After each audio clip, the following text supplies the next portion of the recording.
बिस्मिल्लाहिर्रहमानिर्रहीम, अस्सलाम वालेकुम। आज हम देख रहे हैं फाइनेंशियल रेशोज़ जो डिफरेंट फाइनेंशियल सेक्टर्स में यूज़ किए जाते हैं फाइनेंशियल एनालिसिस के लिए।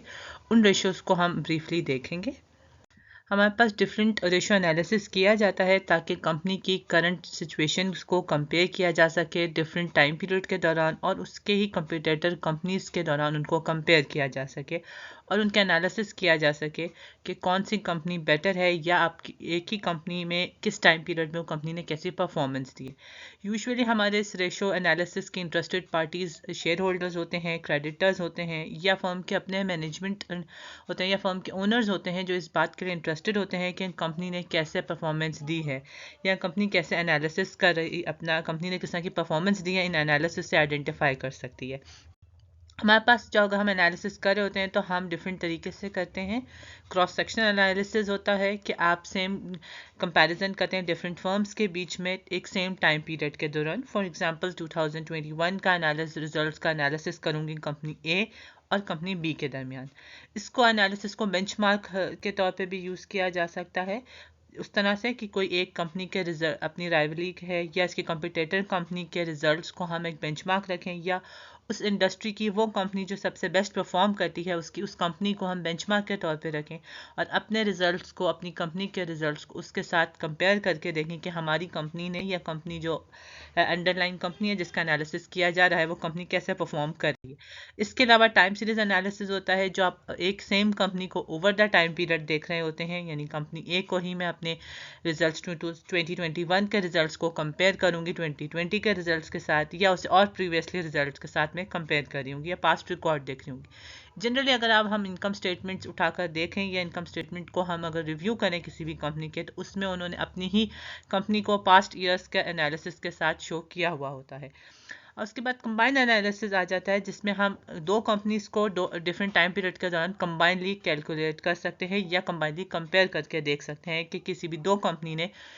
सेम टाइम पीरियड के दौरान या डिफरेंट टाइम पीरियड के दौरान किस तरह का परफॉर्मेंस दिया है। सो दैट इससे हम ये एनालिसिस लगा सकते हैं या इससे हम अंदाज़ा लगा सकते हैं कि कंपनी की बेटर किस कंपनी की परफॉर्मेंस है और कौन सी कंपनी बेटर रिजल्ट शो कर सकती है।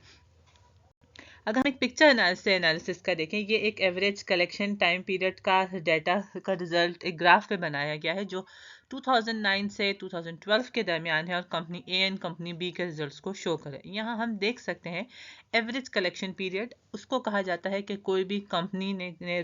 जब उसको ने अपने रिसीवेबल्स को कलेक्ट करना है वो कितने टाइम ड्यूरेशन के बाद कलेक्ट कर रही है। यहाँ से अगर हम देखें तो ये कंपनी हमारे पास जो कंपनी बी है और कंपनी ए के रिजल्ट्स को अगर आप देखें तो कंपनी ए ने 2009 में ऑलमोस्ट कोई 42 के अराउंड अप्स के डेज रिक्वायर कर रहा था और उस दौरान में कलेक्शन कर रहा था, जबकि कंपनी बी है वो ऑलमोस्ट 45 या 47 डेज ले रही थी और उसमें से उसने कंपेयर अपना कलेक्शन पीरियड का ड्यूज अपने कलेक्ट करी थी। और अगर मूव ऑन करके 12 को देखें तो 12 में कंपनी बी जो कि हमारे पास ज़्यादा डेज ले रही थी 2009 में, उसने डेज का अपना कम कर दिया है जो कि ऑलमोस्ट इसके कोई 43 या 42 डेज आ गए हैं, जबकि कंपनी है जो इनिशियल में कम डेज ले रही थी 42 डेज या 41 डेज ले रही थी, या इंक्रीज करके ऑलमोस्ट 45 या 55 डेज या अबव 50 डेज ले रही है। इस तरह से हम अपनी कंपनी के दो टाइम पीरियड के दौरान एनालिसिस कर रहे हैं दो कंपनीज का कि कौन सी बेटर कंपनी है। हमारे पास डिफरेंट तरह के रेशियोज आते हैं। जनरली हम liquidity ratio, activity ratio, debt ratio, profitability ratios and market ratios को देख रहे होते हैं और ये हमारे डिफरेंट पर्पस के लिए यूज़ होते हैं। Liquidity, activity and debt ratios जो रिक्वायर रेशोज होते हैं वो प्राइमरी रिस्क के मेजर के लिए होते हैं। प्रॉफिटेबिलिटी रेशो आपके पास मेजर्स रिटर्न को करने होते हैं और मार्केट रेशो दोनों को ही देख रहे होते हैं। यहाँ से हम सबसे पहले लिक्विडिटी रेशो से स्टार्ट करेंगे। लिक्विडिटी रेशो बेसिकली मेजर कर रही होती है किसी भी फर्म की एबिलिटी टू सेटिस्फाई या फुलफिल कर सके अपनी शॉर्ट टर्म ऑब्लिगेशन को। मींस कि कोई भी कंपनी कितना जल्दी या किस तरह से अपने ही एसेट्स को यूज़ करते हुए अपनी लाइबिलिटीज़ को सेटिस्फाई करती है या अपने उन ड्यूज़ को क्लियर कर लेती है। ये एक हमारे पास हाइपोथेटिकल कंपनी की बैलेंस शीट है जिसका रिजल्ट है, जिसमें से हम अपने सेलेक्टेड वेरिएबल्स को यूज़ करते हुए अपने इन रेशोज़ को देखेंगे। ज़्यादातर रेशो एनालिसिस में जो हम अपने यूज़ कर रहे होते हैं हेड ऑफ अकाउंट्स या जो हम अपने अकाउंट्स को देख रहे होते हैं वो हमारे पास बैलेंस शीट में या फिर हमारी इनकम स्टेटमेंट में मौजूद होती हैं। हमें सिर्फ अपने उन हेड ऑफ अकाउंट या जो हम जिस यूज़ करते हुए, जिन चीज़ों को या जिन वैल्यूज़ को यूज़ करते हुए हमें अपना एनालिसिस करना है, उन्हें हमें आइडेंटिफाई करने की ज़रूरत होती है कि वो बैलेंस शीट में मौजूद हैं या वो हमारे इनकम स्टेटमेंट में है। इनकम स्टेटमेंट और बैलेंस शीट किस तरह से बनती है और हम बस किस तरह से एनालिसिस करते हैं, ये हम अपने अकाउंटिंग वाले सेक्शंस में देख चुके हैं। आप वहाँ पर जाकर देख सकते होंगे इन वीडियोज़ को। ये हमारे पास सबसे पहला एनालिसिस आ रहा है current ratio analysis. Current ratio analysis हमें ये बताता है कि हमारी करंट एसेट्स को में कितने ज़्यादा हमारे करंट एसेट्स हैं जो हमारी शॉर्ट टर्म यानी करंट लाइबिलिटीज़ को या करंट ऑब्लिगेशंस को फुलफिल कर सकता है, कितना क्विकली उनको मीट कर सकता है। इस रेशो के लिए हमारे पास आते हैं कि current assets and current liabilities को हम यूज़ करते हैं और उससे हमारा रिजल्ट आता है। अगर आपके क्वेश्चन में या आपके रिक्वायर्ड बैलेंस शीट में करंट एसेट मौजूद नहीं है तो इन जनरल हमारे पास बैंक है, कैश है, या हमारे पास अकाउंट रिसीवेबल्स हैं, प्रीपेड्स हैं, इन्वेंट्रीज हैं और या शॉर्ट टर्म सिक्योरिटीज़ हैं, इन्हें हम करंट एसेट में इंक्लूड कर रहे होते हैं। इन सब को आप ऐड अप करें तो आपका रिजल्ट इजीली आ सकता है। जबकि जो हमारी करंट, अगर हम प्रीवियस स्लाइड पे मूव करके देखें तो हमारे पास जो स्लाइड है वहाँ पर आप देख सकते होंगे कि हमारी उस स्लाइड में आप गिवन करंट एसेट्स मौजूद हैं और आप वहाँ पे से उनका एनालिसिस कर सकते हैं। आप जाके अगर आप प्रीवियस थोड़ा पीछे देखें तो आप उसमें से देख सकते हैं कि हमारे पास करंट एसेट्स की हेड ऑफ अकाउंट के साथ क्लियरली मेंशन है और उसमें यही सारी चीज़ें ऐड अप हैं जो उस करंट बैलेंस शीट में मौजूद थी। उन्होंने उसको ऐड अप किया और अपना करंट एसेट आइडेंटिफाई कर लिया। अगर आप जिस कंपनी का एनालिसिस कर रहे हैं या अगर आप देख रहे हैं एनालिसिस के लिए तो उसमें आपके पास अगर एग्जैक्टली करंट एसेट के नाम से नहीं मौजूद होगा तो आप इन सब को ऐड अप करेंगे और अपना करंट एसेट कैलकुलेट इजीली कर सकते हैं। सिमिलरली करंट लाइबिलिटीज़ अगर आपके पास क्लियरली मेंशन नहीं है तो आप उनको अपनी शॉर्ट टर्म पेएबल्स जितने भी हैं, वो नोट पेएबल्स हैं या अकाउंट पेएबल्स हैं, उनको आप ऐड अप करके करंट लाइबिलिटीज़ को कैलकुलेट कर सकती हैं। हम हमारे पास करंट जो रिजल्ट आ रहा है 1.97 आ रहा है, विच मीन्स कि ये ऑन एवरेज एक बेटर कंपनी है जो आपको शो करी है अप्रॉक्सीमेटली 2 को टच करी है, विच मीन्स कि हमारी करंट एसेट्स इतनी हैं कि वो अपनी लाइबिलिटीज़ को फुलफिल कर सकती हैं, या इन सिंपल वर्ड्स कंपनी हमारी करंट एसेट के 2 टाइम्स को ओवर है। इसी तरह से ये एक जनरल रूल ऑफ थंब है कि अगर आपकी कंपनी ग्रेटर देन 1 है रिजल्ट आपका करंट रेशो का, तो it's means company is able to satisfy current bills हैं। अगर ये 2 है तो वो 2 टाइम्स करती है, 3 है तो वो 3 टाइम्स को कवर कर सकती है। इन रूल ऑफ थंब या आप इन जनरल कह सकते हैं कि higher current ratio indicates higher degree of liquidity को, बट अगर ये आपके पास टू लो रिजल्ट्स दे रहा है विच मीन्स कि company is not in good financial situation, वो अपनी कंपनीज अपनी लाइबिलिटीज़ को पे ऑफ नहीं कर सकती। फॉर एग्जाम्पल अगर ये 0.8 है या 0.5 है तो इट मीन्स कि उसके एसेट्स इतने नहीं हैं कि आप कंपनी को सेटिस्फाई उसकी लाइबिलिटीज़ को फुलफिल कर सके। और इसी तरह से अगर इसका रिजल्ट बहुत हायर आ रहा है, मतलब कोई 5-6 आ रहा है इसका रिजल्ट, इट्स मीन्स कि कंपनी, या 9 आ रहा है तो इट मीन्स कि कंपनी अपने करंट एसेट्स को इनएफिशिएंटली यूज़ कर रही है, वो उसको प्रॉपरली यूटिलाइज नहीं कर रही। इन सिंपल वर्ड्स आपको ये एनालिसिस स्टिल जनरल रूल है, लेकिन ये कि आपको ये देखना पड़ेगा कि आपकी कंपनी जिसका आप एनालिसिस देख रहे हैं वो किस चीज़ की कंपनी है, उसकी फर्म का साइज़ क्या है, उसकी टाइप क्या है, उसके एक्सेस फाइनेंशियल रिसोर्सेज के किस तरह से है, वो बैंक की क्रेडिट लाइंस पे या वो बैंक किस तरह से अपनी लाइबिलिटीज़ उसकी जनरेट हो रही हैं, ये रिजल्ट मेजरली उस पर डिपेंड करता है।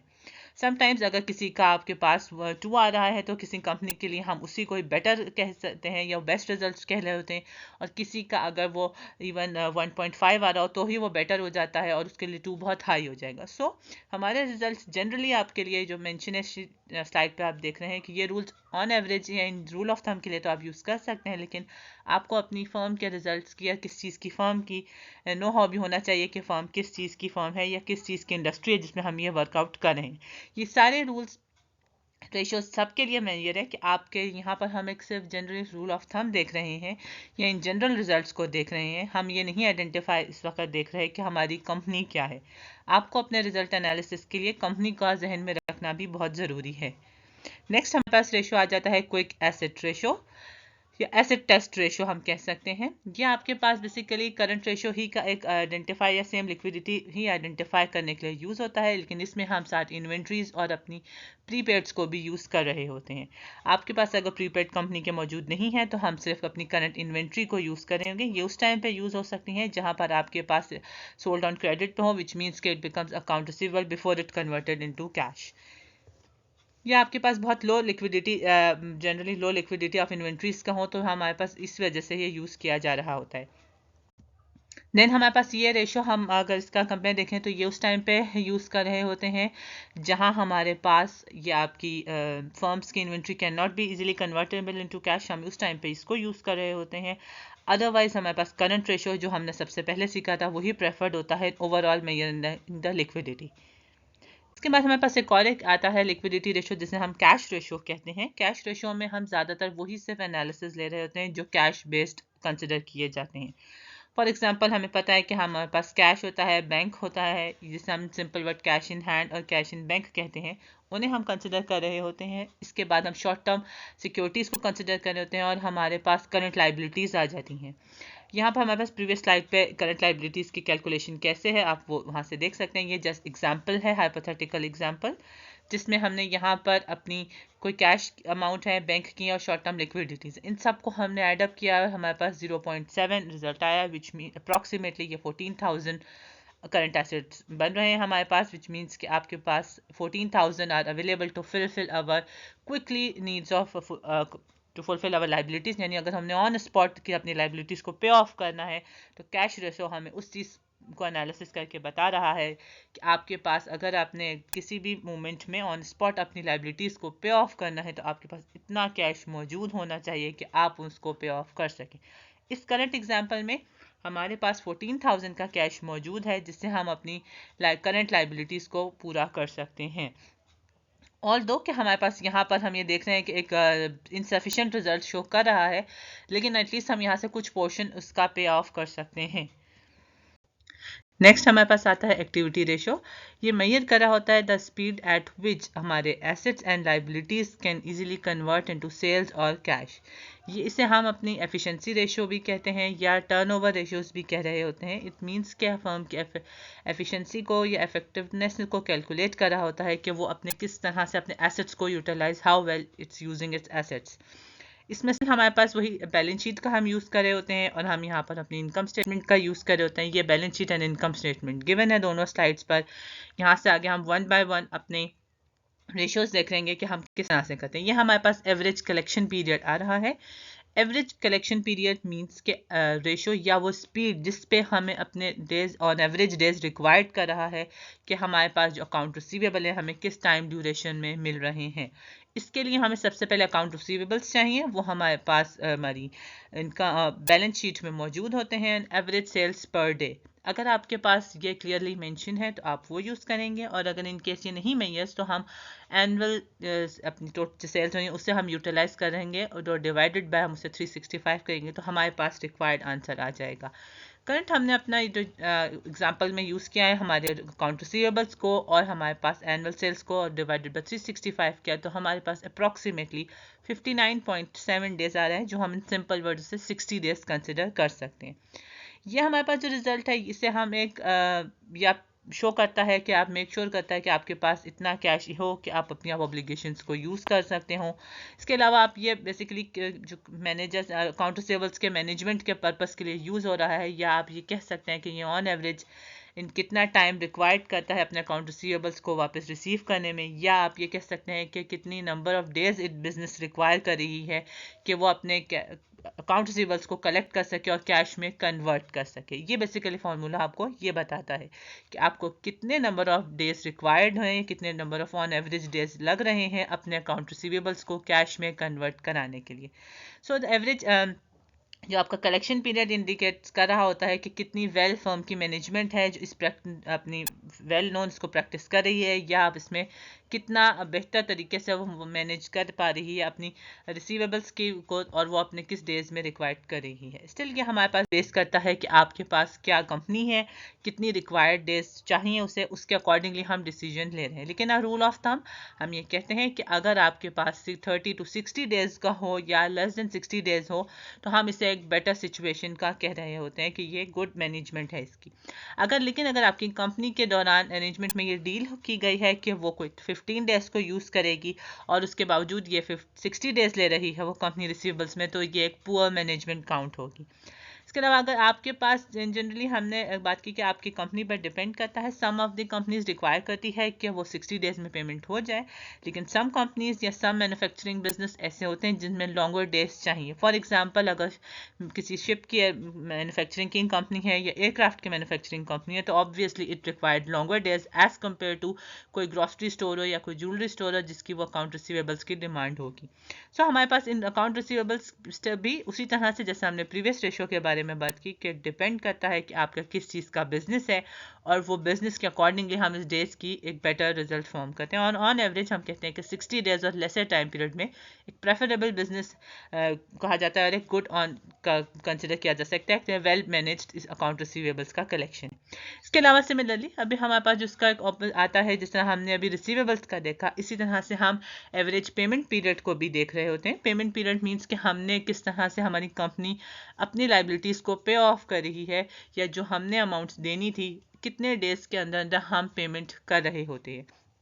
इसी तरह से हम कहते हैं कि हमारे पास अकाउंट्स पेएबल जितने होते हैं उसको हम डिवाइड करते हैं एवरेज परचेज पर डे पर। Basically average purchase per day हमने अपनी इसके लिए यहाँ पर लिख लिया है। यहाँ पर एक्चुअली में ये क्रेडिट परचेजेस होती हैं जिन्हें हम डिवाइड कर रहे होते हैं 365 में। फॉर इस के आप अपनी पास यहाँ अगर मौजूद नहीं है या अगर आपके पास आपने एग्जाम्पल ही क्वेश्चन देखना है तो आप एवरेज परचेजेस लेकर देख सकते हैं। बास बुक्स में इन्होंने एवरेज परचेजेस लेकर सॉल्व किया हुआ होता है। अगर आपके पास purchases mention annual purchases mention नहीं है या एनुअल क्रेडिट परचेजेस नहीं गिवन आपकी स्टेटमेंट में तो हम इसको कंसिडर कर रहे होते हैं कि यह आपके पास एक given percentage of cost of goods sold है। इट मीन्स कि हम आपके पास अगर एनुअल परचेजेस या एनुअल क्रेडिट परचेजेस मेंशन नहीं होंगी तो फिर आपके पास वो कोई ना कोई ऐसे परसेंटेज शो कर रहे होंगे कि जिसमें ये कहा जाएगा कि ये इतने percent of cost of goods sold है। जिस तरह के ये करंट एग्जाम्पल में इन्होंने कंसिडर किया है कि 70% ऑफ के परचेजेस हैं कंपनी की जो कॉस्ट ऑफ गुड्स सोल्ड की जो आपके पास क्रेडिट परचेजेस हैं या इसके टोटल एनुअल परचेजेस हैं। तो हमने यहाँ पर वो 0.7 मल्टीप्लाई बाय अब जो गिवन हमारे पास परचेजेस का data cost of goods sold को किया और डिवाइडेड बाय 365 किया तो हमारे पास 95.4 डेज आ रहा है विच मीन्स अप्रॉक्सीमेटली 96 डेज है। हम इसी फॉर्मूले को सिंप्लीफाई करके भी लिख सकते हैं। अगर आप हम सिंप्लीफाई करके देखें तो हमने यहाँ पर सिंपली इसके आपके पास जो फॉर्मूला है वो ऑन एवरेज अकाउंट पेएबल है और इसको हमने यहाँ पर एनुअल क्रेडिट परचेजेस को divided by number of days in period का है। विच मीन्स कि अगर आप एनुअली देख रहे हैं तो हमसे 365 करेंगे और अगर आप किसी और में डेज का टाइम पीरियड आपने गिवन है तो हम उस टाइम पीरियड के नंबर ऑफ डेज लिख रहे होंगे। एवरेज पेएबल अगर आपके पास लिखा हो और अगर आपका क्वेश्चन इस तरह का हो या गिवन एग्जाम रेशियो में इस तरह का डाटा हो कि आपके पास बिगनिंग अकाउंट्स पेएबल हो और एंडिंग अकाउंट पेएबल हो तो उस केस में आप फिर जो हमने प्रीवियसली हमने टोटल अकाउंट पेएबल यूज़ किया था उसके बजाय हम यहाँ एवरेज अकाउंट पेएबल यूज़ करेंगे। विच मीन्स कि आपके पास जो स्टार्टिंग के अकाउंट्स पेएबल मेंशन होंगे और जो एंडिंग के अकाउंट्स पेएबल मेंशन होंगे उसको डिवाइडेड बाय 2 कर देंगे तो हमारे पास एवरेज अकाउंट्स पेएबल आ जाएगा। इसी तरह से हमने प्रीवियस स्लाइड पर एनुअल क्रेडिट परचेजेस की डिस्क्रिप्शन देख ली है।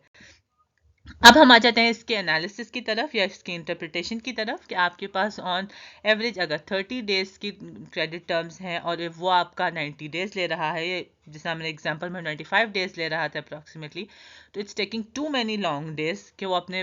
लाइबिलिटीज़ को या अपने पेएबल्स को पे ऑफ कर रहा है। ऑन एवरेज आप ये कह सकते हैं कि एक approximately with in 30 to 60 days एक बेटर सिचुएशन है। एंड अगर आपके पास ये टू मैनी डेज ले रही हैं या टू लेस डेज ले रही हैं वो दोनों ही आपकी कंपनी के